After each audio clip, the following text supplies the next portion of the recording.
यदि हजुर को घर में छोरी को जन्म भयो भने मुख न बिगार्नुहोस्।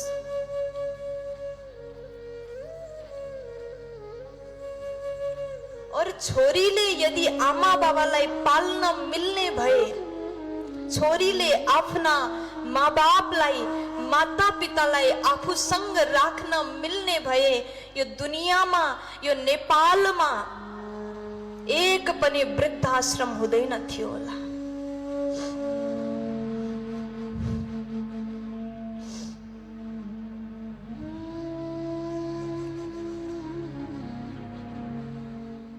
मान्छेहरू भन्छन् छोरीको जन्म नहोस्, छोराको जन्म होस्।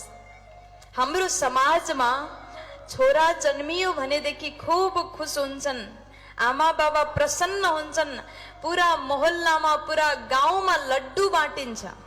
तर यदि त्यही घरमा छोरीको जन्म भयो भने सासु पनि रिसाउँछिन्, ससुराको पनि मुख बन्छ, पति पनि